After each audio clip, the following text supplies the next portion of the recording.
Hi everyone, and welcome to the first of hopefully many in the Behind Your Eyes video series. Eos is joining me today, and I will let her introduce herself. So welcome, Eos. Thank you for joining.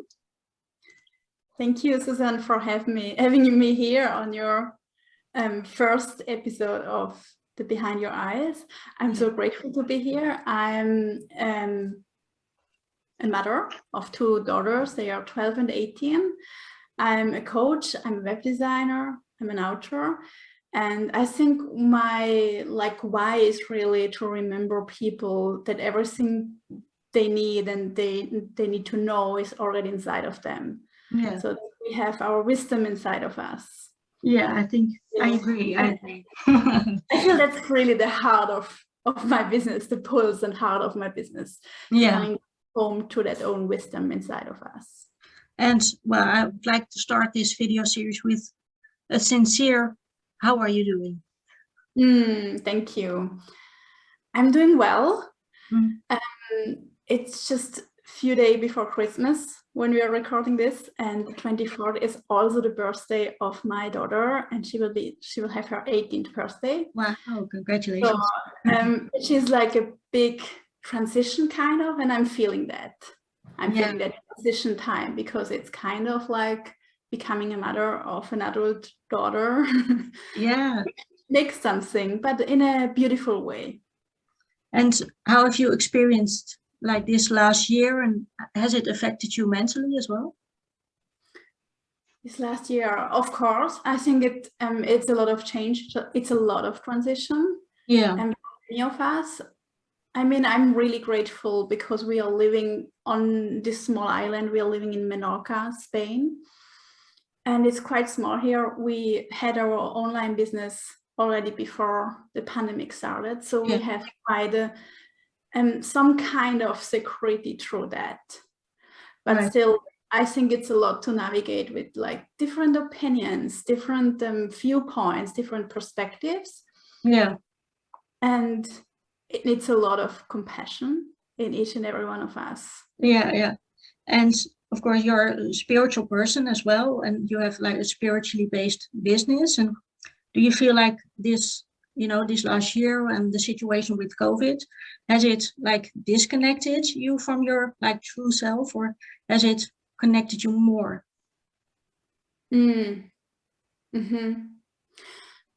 Like, I feel it has connected me more. It has connected me back to like my values and my freedom. And I felt a lot of, it was really difficult in the beginning, like even 2 years ago when the masks started, I felt really suffocated from them. I really don't like masks. It's really hard for me to not breathe and to wear them. I really feel like taken away a part of my freedom.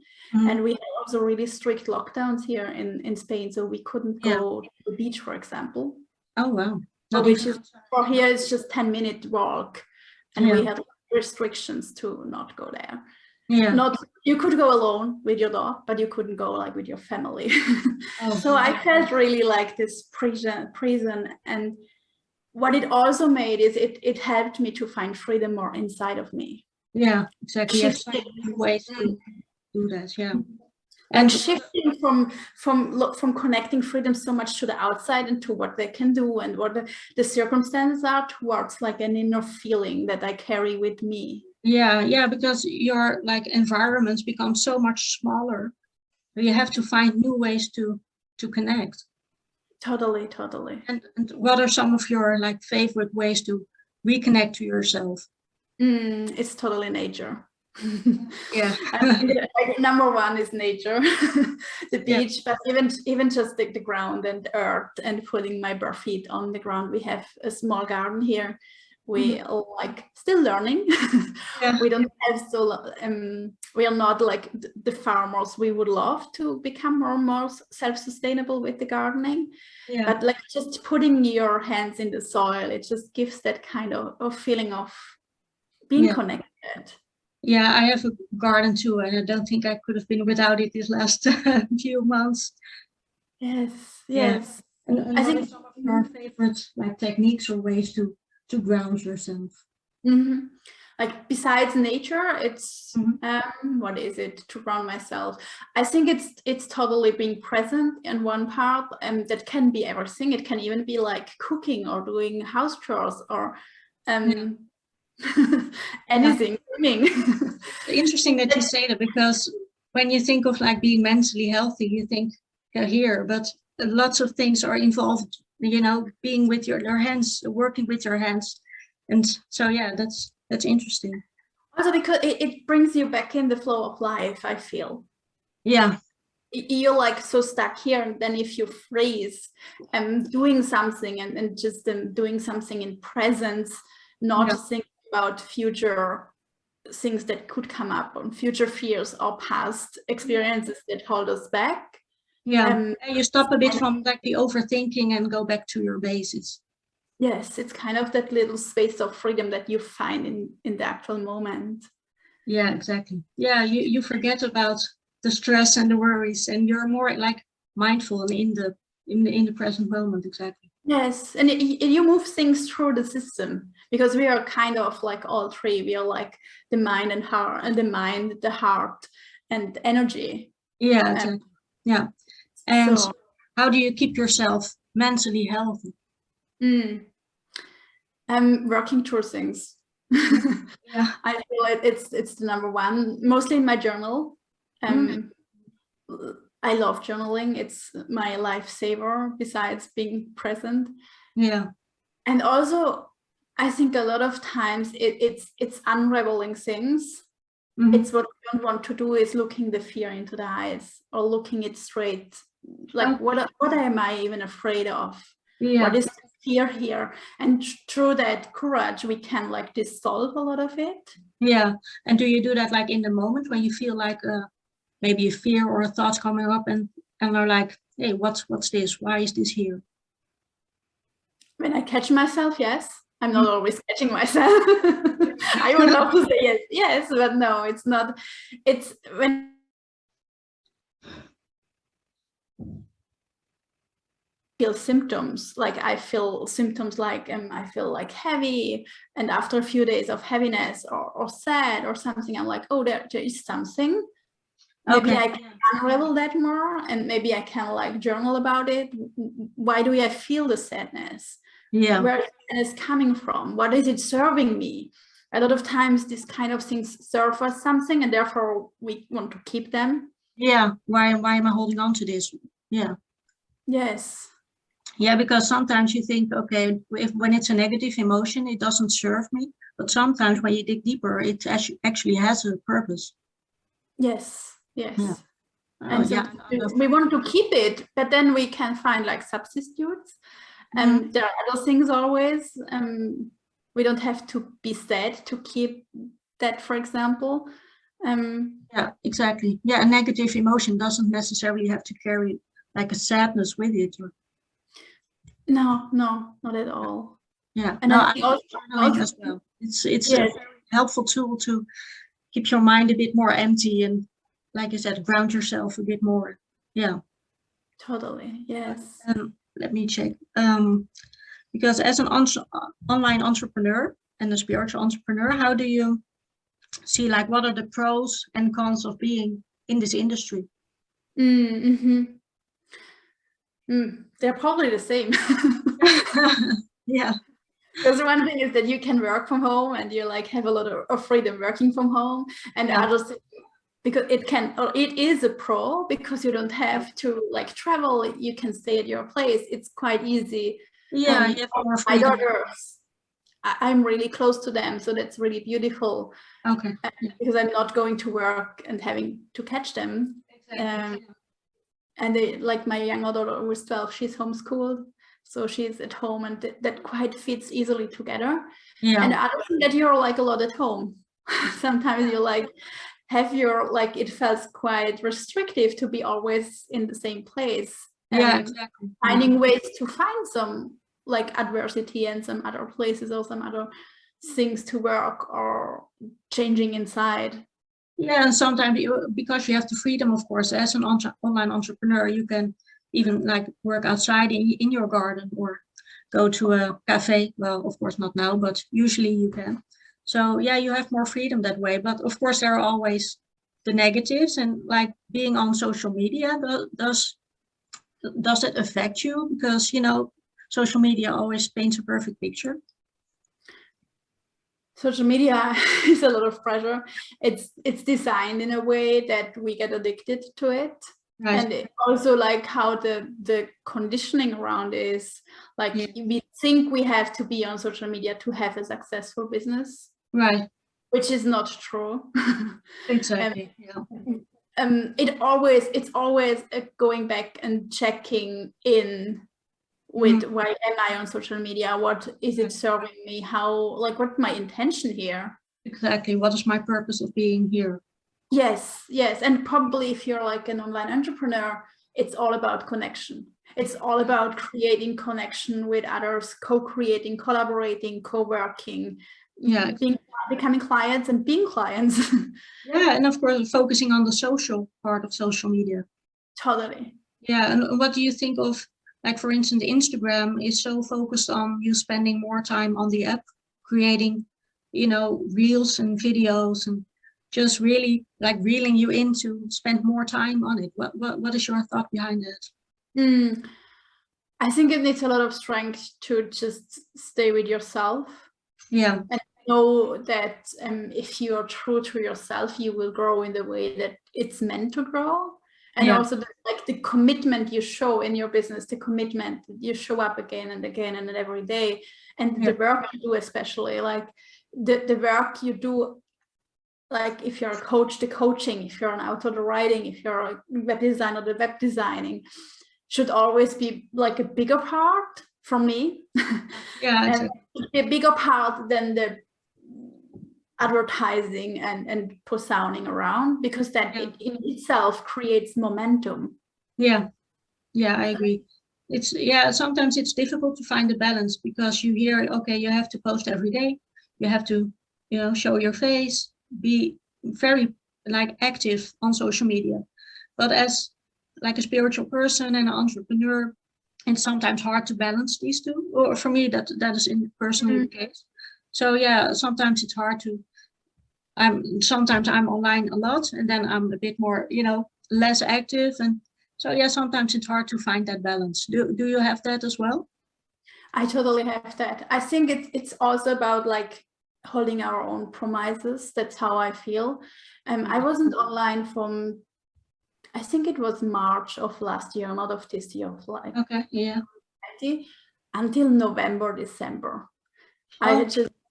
I hadn't posted on Instagram. It just felt like overwhelming and too much. Yeah. My business just really steadily grew like before. Like my business didn't come to a halt. Of course, it's a business that is now 8 years. So we were in our 7th year, but people still came through Instagram, for example. Okay. So yes, one part it is good to build that up and to have that foundation and to show yourself and to share and to be visible. Yeah. But on part, it's not something that you have to do constantly, always, if you're not inspired. I think it shouldn't be the foundation of your business. No. I think it's also a lot about how with energy you give it out. If I would have stayed on it then and I was so uninspired, I don't think it would have worked out well, because it would have been like really pressured and not heartfelt. Yeah, but that's it. You feel that in the content, don't you? And you don't want to attract people with that wrong energy.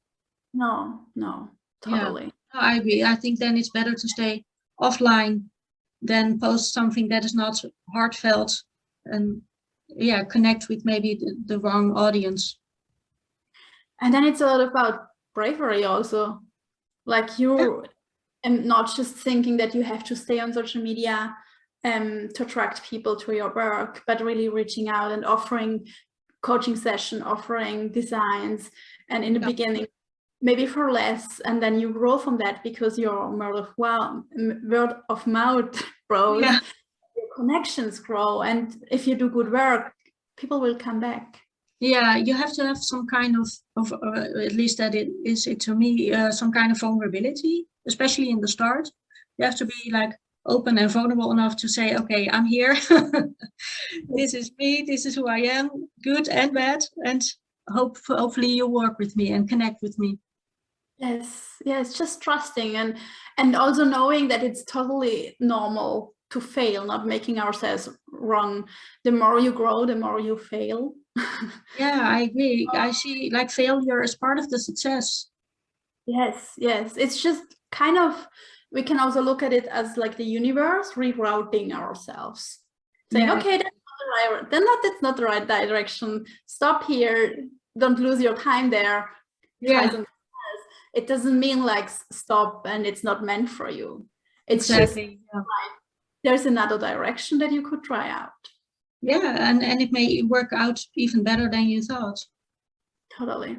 Yeah, I always say like, okay, when one door closes, then it's not your door, then go to another door because it will be better than you even thought that you could happen. So yeah, I agree. But have you ever like experienced any like negativity online? I'm not a lot. Oh, that's good. Yeah. I think I have really, really strong boundaries. Sometimes that's more, my problem is more the other way around. I'm too untouchable that people are not brave enough to reach out and feel like there is the wall more. Okay, So they're intimidated by your boundaries. Probably. Yeah. And I think they came from, like, I grew up in quite difficult circumstances. There is like the mental health kind of part. I had a narcissistic personality disorder mother. There was a lot of emotional, physical abuse and these kind of things. Yeah. I was like living on my own quite early with 16, and then it became really early with 19. Oh, you had to be independent really early in life. There was a lot of struggle and things that learned me how to hold these boundaries. Yeah, that's well good in one way, but not good in another. So yeah. It's more that I have to learn like unfreeze. It's the other way around. Yeah, of course, because of course having boundaries is necessary to live a healthy and especially mentally healthy life. But setting them too strict and not having any like flow of that energy in your life doesn't make it easier, of course. Yeah, so that's more my practice, letting the boundaries down and letting people in and trusting. Yeah, it's a process. It is. But like we live in a society where you always hear like everything is possible and all your dreams can come true, and you know, which is of course very great. And well, what do you think about that? And do you believe that brings extra pressure? I think both, yes. It can bring extra pressure. I think it brings extra pressure as soon as we go with a version of success or with a version of goals that we have to meet that are from the outside and not coming truly from the inside. Yeah, exactly. Yeah. The reconnection to yourself again, of course. What is success? If success is something that you define from your outside, it doesn't create pressure, but it creates motivation. Yeah, and it doesn't work really, I think. If the success is something programmed from the outside that you're not really interested in, like on a soul, on a deeper level, and then there is a lot of pressure. Yeah, and what does success like look or like feel like to you? Spaciousness. It was a part of why we moved from Switzerland to Spain here 4 years ago. Like freedom. It's more feelings than like out. We also live here in a really tiny home. We like this little house with a small garden, which is only 55 square meters. Okay. And we are like 2 parents and 2 daughters and 3 dogs. Wow. 2-bedroom small house with garden. And it was a really conscious choice, because when we moved from Switzerland, we had 3 times this big house in Switzerland. And when we moved here, we gave away and we put in a cellar like most of the things we had. And we were for 1 year just living in different Airbnbs, and we just like noticed how much time we had. and how much space we had, space we had for our daughters, for just cleaning one bathroom instead of 3. Yeah. Brilliant. I clean my home in half an hour and it's clean. And before it was like just a lot more. A constant struggling with stuff. Yeah. So like buying the smaller home was really kind of like a commitment to not have more than has space here. Yeah. And so really the minimalistic lifestyle. Yes, and to put our energy more towards how can we create other experiences? How can we go more to the beach, more in nature? Yeah. Back to the reconnecting. Yes, and so success for us really looks like a version of living that life of freedom, do things for work that we just really love doing. Yeah. And for us, even for me and for my husband too, it isn't like a certain like car or a certain clock. Yeah. These kind of things, we're not so interested in them. We are more interested in creating like even a better future for our children. Yeah. And we have dreams, which also need like more money to spend them, but it's just kind of like an upgrading from there, like another version how we can have and hold more impact in the world. Oh, that's great. I love that. And it's about spending time with your loved ones and creating special memories together.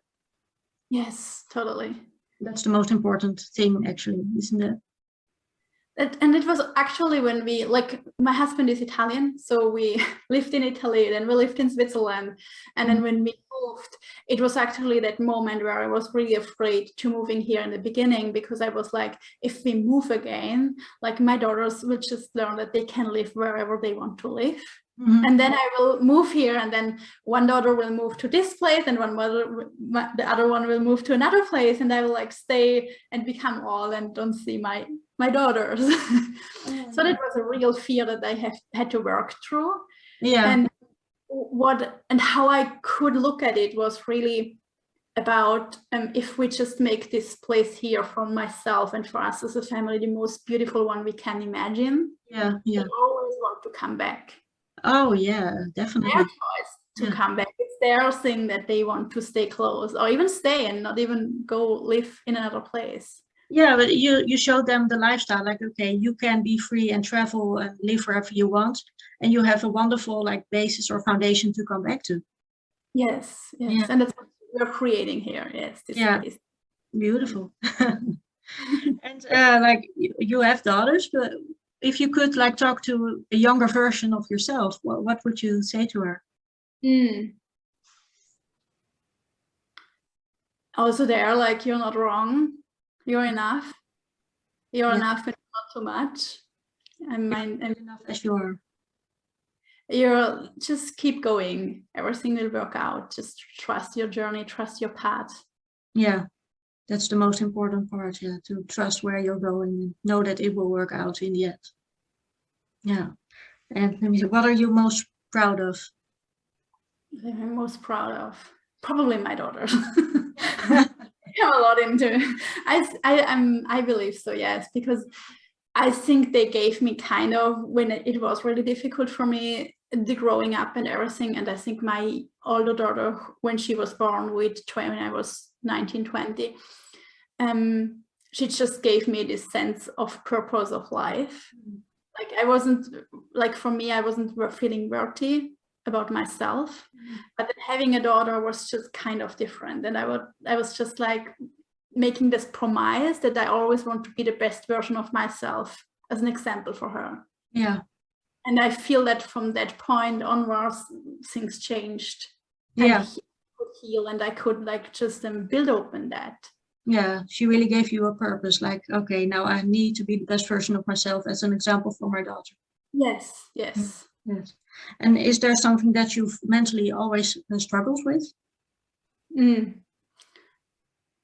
I mentally always struggle. I think it's the not enough part. It's like mother story, really interconnected with my mother and the relationship I had with her. We are not having contact anymore since about 3 or 4 even more, 5 years now, I think. Oh, wow. Because it was just always really unhealthy. Yeah. I was never a wanted child. I was already already in the womb. I was kind of like, oh, I never wanted a child, and then I had you.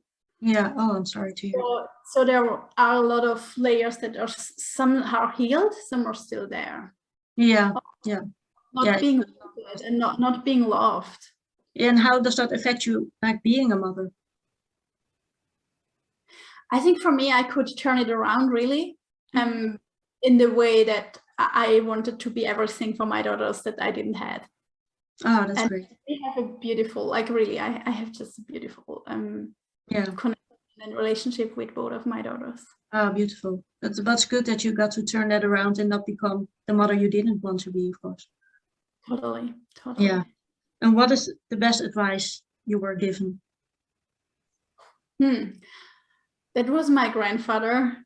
I wrote the story in the beginning of my book, so if someone wants to go even deeper there, it was that he said to me, like, Eos, no matter what happens, stay always true to yourself, because like your truth and your like being honest with yourself will make things always work out in the long run.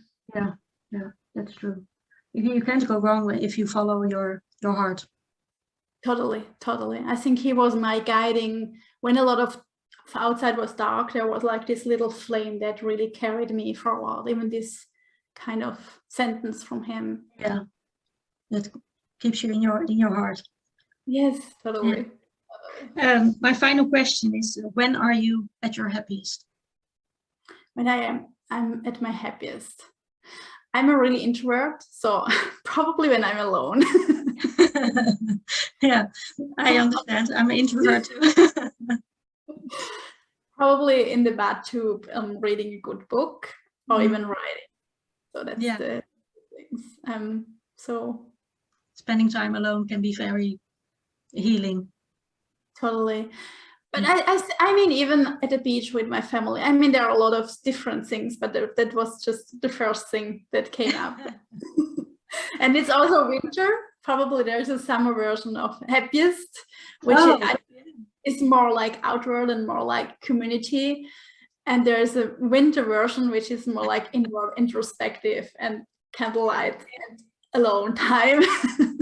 Yeah, well, it definitely depends on the season, you know, because like you, I'm an introvert as well, and in the winter I'm like a winter bear, you know, going into hibernation and staying inside a lot with just a good book, and I can really calm down, relax, forget about everything that's going on, deadlines that I need to make, and yeah, that's really healing. And in winter, that's my happy place. But in summer, I just love being outside in my garden, just feeling the dirt, seeing plants bloom and grow. And that's my happy place in summer, definitely. Yes, beautiful. Like, and we are just at the solstice, nearly solstice, so it's the darkest time of the year. Yeah, definitely. Lots of candles. Totally makes sense that we feel like that. Cozy introvert and hibernation. Yeah, but it's also a good time to be a bit more introspective and see like, okay, what has this year taught me, and what am I going to take into the new year, and what am I going to leave behind, in all ways, like physically, mentally, emotionally, spiritually. So yeah, it's for me always a good time to look back and make like a bucket list for the year to come, but not just on I want to travel there, but also like what do I want to reach, like personally and emotionally. So yeah, I think it's an interesting time always. Yes, for me it's all about who do I want to be and how do I want to show up in the world. Yeah, what energy do I want to send out? It's really that if the dark place where you put the seeds under the soil, under the fertile soil, so they can then like sprout in their own time. Yeah, and bloom into beautiful trees or flowers. Yeah, and that's the summertime then again in the blooming. Yeah, exactly. Yeah, life is all about the seasons, right? Totally. And that's kind of a part of how I do business, like really allowing myself, my clients, to go with our own rhythm and with off the seasons and off what's going on in the outside world and balancing that. Yeah, I agree. Well, thank you so much, Eos. I'm very happy to have you as my first guest for Behind Your Eyes. Thank you so much for sharing everything. Thank you so much, Susanne.